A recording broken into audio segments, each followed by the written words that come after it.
یہ سب اسی من کی دنیا سے پہ نکل، اور من کی دنیا سے نکل کے چھا جاتے ہیں، اور جب چھا جاتے ہیں نا تو حضرت خواجہ غریب نواز رحمۃ اللہ علیہ فرماتے ہیں کہ پھر اس وقت تک ان کا مقام متعین نہیں ہوتا، اس وقت تک ان کو اپنی وسعتوں کا پتہ نہیں چل سکتا جب تک کہ اپنے انگوٹھے میں ساری کائنات کو جمع ہوتا ہوا نہ دیکھ لیں۔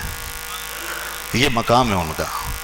جب اس مقام پہ پہنچ جاتے ہیں اس وقت انہیں اپنی وسعت کا اندازہ ہوتا ہے کہ من کی دنیا میں ڈوب کے ہم کہاں پہنچ چکے۔ کائنات انگوٹھے میں نظر آنا شروع ہو جاتی ہے، یہ کائنات ایک نقطہ بن جاتی ہے۔ یہ بات آج تو سمجھنا آسان ہے بھائی، نہیں سمجھ میں آ رہی تو ایک چپ لے لیں، وہ جو لگاتے ہیں کمپیوٹر میں، اس میں ساری دنیا تو بند ہے، اور کیا ہے، آپ سب جانتے ہیں ماشاءاللہ۔ اور آج کے دور میں چیزیں سمجھنا مشکل ہے ہی نہیں۔ ایک نقطے کے اندر، ایک تار کے اندر، ایک چپ کے اندر، ایک سلور کی ایک چھوٹی سی پلیٹ کے اندر پوری دنیا بند کر دیتے ہیں آج لوگ، لے کے گھومتے ہیں آپ، سب کچھ ہوتا ہے اس میں۔ یہ کیا ہے؟ یہ حیرت انگیز بات ہے نہیں؟ تو اگر اللہ کا بندہ اپنے دل کی چپ کے اندر دنیا کو دیکھ لے تو اس میں کیا ہے؟ اس میں کیا ہے؟ اور کیوں نہیں ہو سکتا؟ ہم دنیا میں مادے سے قریب ہو کر، مادے کو سمجھ کے، مادے کو یوٹیلائز کر کے، میٹر میں سائنس اور ٹیکنالوجی سے کام لے کر ہم اس کو اس قابل بنا سکتے ہیں کہ اس کے ایک نقطے میں پوری کائنات دیکھ لیں، اور ایک اللہ کا بندہ خدا سے قریب ہو کر اس قابل نہیں ہو سکتا؟ خدا کے قریب ہو گیا، کمال ہو گیا۔ خدا کے قریب اگر کوئی ہو گیا، خدا کے ذکر میں کوئی کھو گیا، تو کیا اب وہ اس قابل نہیں ہو سکتا کہ یہ دل جو ہے اس کا پوری کائنات کی اسکرین بن جائے، اور وہ اپنے جسم کے جس حصے میں چاہے کائنات کو ایسے دیکھ لے جیسے آپ ٹیلی ویژن پر دنیا دیکھتے ہیں؟ اس میں کیا بعید ہے؟ پھر لوگوں کی یہ باتیں سمجھ میں کیوں نہیں آتی؟ یہ تو بالکل معقول سی باتیں ہیں۔ اگر سمجھ میں نہیں آتی تو پھر اس کی وجہ کچھ اور ہیں، اس کی وجہ بہت خطرناک ہے، پھر وہ میں اس پہ کسی طرف نہیں جاتا۔ پھر وہ آپ غور کیجئے کہ انسان تعصب اور ضد میں کہاں تک نکل جاتا ہے، فرقہ واریت میں کتنا اندھا ہو جاتا ہے، رنگ و نسل اور تعصب میں اور اپنے غرور میں کتنا مست ہو جاتا ہے کہ اس کو بالکل معقول سی اور سیدھی سی بات بھی سمجھ میں نہیں آتی۔ اور پھر جب اللہ کا بندہ یہ کہے تو اس میں کیا استعجاب ہے، اور اس میں کیا انکار کی وجہ ہے کہ اگر حضرت سیدنا شیخ عبد القادر جیلانی رضی اللہ تعالیٰ عنہ یہ کہیں کہ نظر تو الی بلاد اللہ جمعن کخردلۃ علی حکم اتصالی، کہ میں اللہ کی ساری کائنات پر اس طرح نگاہ رکھے ہوئے ہوں اور میری نگاہیں اتنی دور دور تک جاتی ہیں کہ میرے لیے کائنات ایسی ہو گئی ہے جیسے ہاتھ کی ہتھیلی پہ رائی کا دانہ۔ اگر اللہ کا ایک بندہ یہ کہے تو اس میں کون سی ایسی بات ہے، اور کیوں نہیں ہو سکتا؟ میں اگر اپنی جیب میں موبائل رکھ کر، کمپیوٹر رکھ کر، کوئی آلہ رکھ کر، کوئی ڈیوائس رکھ کر، کوئی چپ رکھ کر یہ دعویٰ کروں تو سب ایمان لے آئیں گے، سب ایمان لے آئیں گے، ہاں بالکل صحیح کہہ رہے ہیں آپ، ایسا ہو سکتا ہے، ہوگا، بالکل ہوگا۔ مگر اللہ کا ایک ولی ہے، اللہ کا ایک بندہ ہے، غوثیت کبریٰ کے مرتبے پر فائز اگر یہ بات کہے تو کہتے ہیں قرآن میں دکھاؤ، حدیث میں دکھاؤ۔ کمال ہو گیا، قرآن و حدیث نے تو بہت کچھ دکھا دیا ہے، اور قرآن و حدیث ہی سے یہ سب کچھ بن کر آیا، یہ اللہ کے بندے، یہ مقامات، یہ علم و عرفان، یہ سب قرآن و حدیث ہی سے نکل کر آیا ہے۔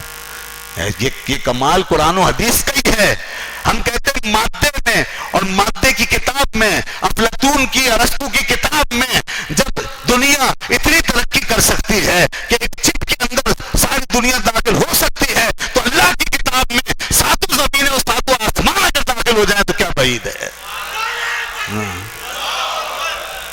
اللہ کی کتاب اگر ہمیں اس قابل بنا دے کہ ہم ساتوں زمینوں ساتوں آسمانوں کا احاطہ کر لیں تو کیوں نہیں ہو سکتا؟ آئنسٹائن کی تھیوری بنا سکتی ہے آپ کو مادے کی سطح پر، نیوٹن کا فلسفہ بنا سکتا ہے آپ کو، مغرب کی سائنس آپ کو یہاں تک پہنچا سکتی ہے اور فاصلے مٹا سکتی ہے، تو اللہ کی اتاری ہوئی سائنس آپ کو کہاں تک پہنچا سکتی ہے؟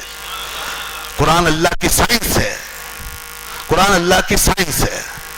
مغرب کی سائنس اور قرآن کی سائنس مقابلہ کر لو. ہمارا ایمان اللہ کی سائنس پر ہے.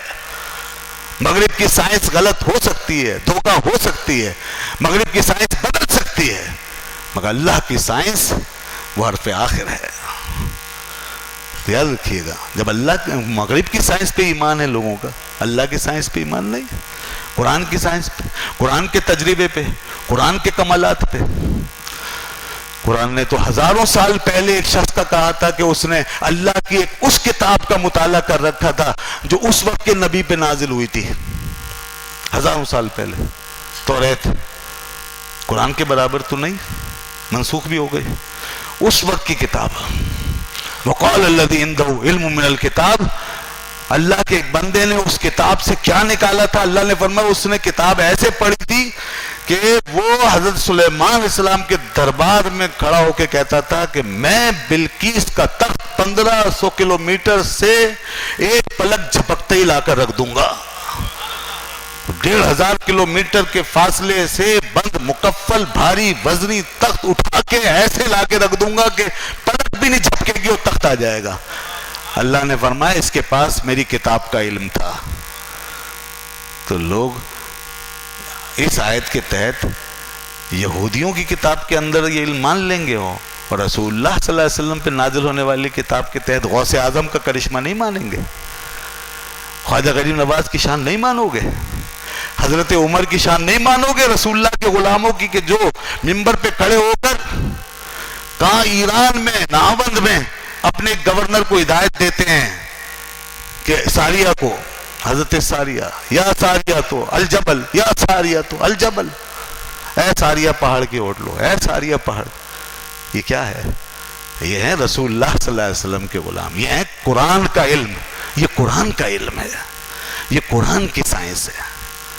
تو لہذا اس حقیقت کو سمجھیے. اگر اسلام کا وقار بلند کرنا ہے, اگر اسلام کو آج کے سائنس کی دنیا میں منوانا ہے, اور علوم و فنون پر اسلام کو اگر غلبہ دلانا ہے, تو یہ ولایت کا سبجیکٹ ہے, یہ روحانیات کا سبجیکٹ ہے, یہ پریکٹیکلزم ہے, یہ پریکٹیکل ہے, اسلام کا پریکٹیکل. اس میں جانے کے بعد جیسے سائنس کا پریکٹیکل ہے وہ ایک ویریفیکیشن تک پہنچاتا ہے, ایسے ہی اسلام کا پریکٹیکل بھی آپ کو ایک بہت بڑی ویریفیکیشن پہ پہنچاتا ہے. ویریفیکیشن تو ہو چکی ہوتی ہے, لیکن وہ ایک اور حق الیقین کے مرتبے پر اس میں اور مزید آگے بڑھاتا ہے. یہ پریکٹیکل آپ کو بہت آگے لے جاتا ہے.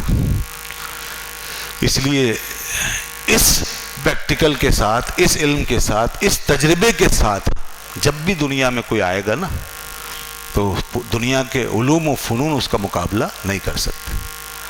اسی لیے جب یہ صوفیاء کرام دنیا میں ان علوم و فنون کے ساتھ, ان روحانی علوم کے ساتھ برآمد ہوئے, اور جب انہوں نے یہ مقامات حاصل کیے اور اسلام کے پریکٹیکلزم سے انہوں نے اپنی طاقت و قوت نکالی اور حاصل کی, اس سے لبریز ہوئے, تو پھر وہ اپنے زمانے کے تمام علوم اور فلسفیز پر غالب آ گئے.